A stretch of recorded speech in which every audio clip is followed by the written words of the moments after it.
Good afternoon, everybody. It's Lorraine, Alternative Homesteading. We're going to talk about the winter solstice. Happy solstice. Today is December 21, 2024. It marks the time when the sun enters Capricorn. Yes. So, happy birthday for all you Capricorns. And I'll probably have a happy birthday to you guys astrologically within the next couple of days. So anyway, December 21 is the winter solstice. It is also Yule. The sun enters Capricorn. And the moon, which is in the sign of Libra right now, which is a cardinal sign, is squaring the sun. So there's a little tension between the sun and the moon today, men and women. Okay, the women symbolize the moon and the sun symbolizes men during the solstice time.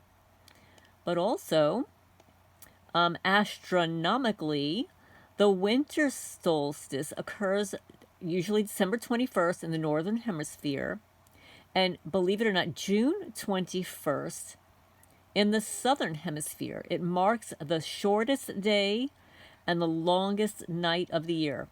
Astronomically occurs when the Earth's axial tilt is furthest away from the sun, resulting in the sun reaching its lowest elevation in the sky at noon.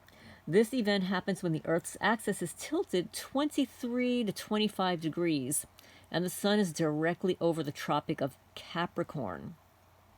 After the winter solstice, the days begin to lengthen. They get longer as the sun's apparent path in the sky gradually shifts northward, signaling the return of longer daylight hours, which unfortunately means that my birds are going to take a lot longer to go into the coop at night.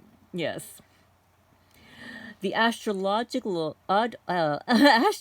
significance of the winter solstice is that it responds with the sun's entry into the zodiacal sign of Capricorn.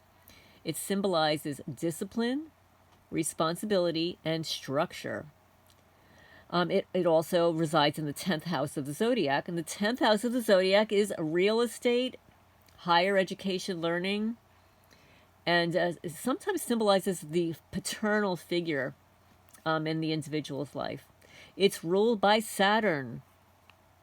We know what Saturn is. You know, there's a big joke amongst astrologers. The only good place for Saturn is in somebody else's chart. Capricorn is ruled by Saturn. The planet is associated with time, karma, and boundaries. And physically, it responds to the spine and the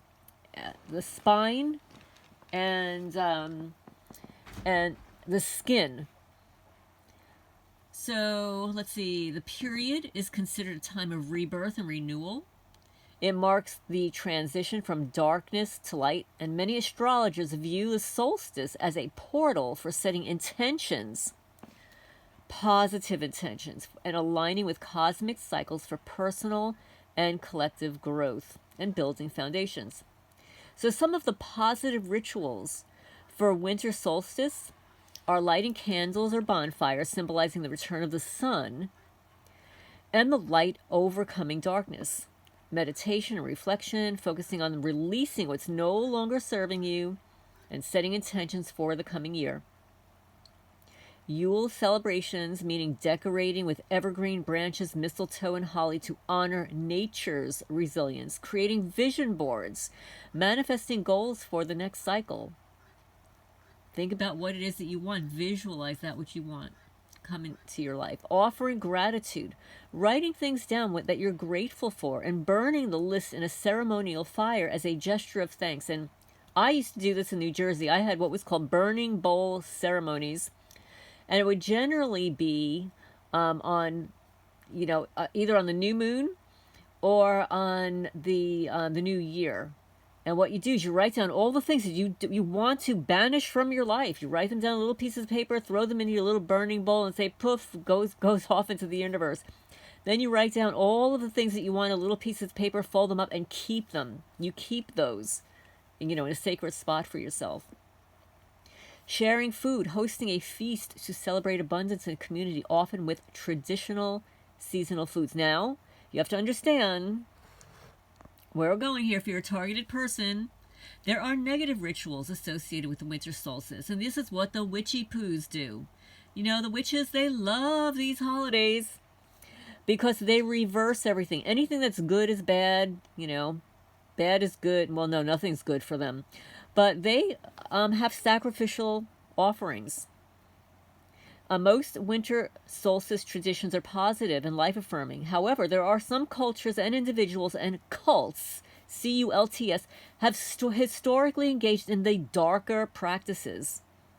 Sacrificial offerings. In ancient times, certain cultures performed sacrifices, animals and even humans, to appease deities and ensure the sun's return. Hexes are curses. Some might use the potent energy of this time for negative or selfish purposes, casting spells aimed at revenge or harm. Oh, no, they'd never do that. No, they would never do that to you or to me, would they? No, they don't perform those kinds of rituals here. Invoking dark entities. Rarely, some may use the solstice as an opportunity to align with darker spiritual forces. So you need to balance these solstice energies and embrace the positive energies for the winter solstice. This is inner transformation, gratitude, and peace. Use protective practices like smudging with sage, carrying crystals like black tourmaline, or setting intentions for protection. Saying a prayer. If you believe in angels, if you, pray to Jesus, if you pray to the Master of the Universe, you smudge your house, you place Reiki symbols in the corners of your property. Connect with community and nature to stay grounded and aligned with the season's spirit. So, today marks the sun's entrance into the sign of Capricorn. It's 0 Capricorn. And unfortunately, it is having very a difficult energy with the moon at this time. That'll change. You know, that'll change. But right now, they're squaring each other. It means it's a 90-degree angle. So there's a little bit of tension between the masculine and the feminine, the mother, the father, the male, the female, right? The emotions and the ego and stuff like that. But anyway, a reminder, tonight I have my chat, and if the criminals don't knock me out before 10 o'clock, I will make it promptly at 10 p.m. Eastern time. And I usually, read some excerpts from books and stuff like that, and we can talk about whatever that you're interested in discussing. Also, remember that I am now a partner. Freya's Cat Rescue is a partner with Redemption Shield. We offer now a 10% discount off of all EMF protection devices, grounding mats, bed sheets, Faraday cages, clothing, hats, and stuff like that. I'll leave that in the description section, and I will talk to you later. Please remember to hit the thumbs up. It helps the channel grow, get the message out there.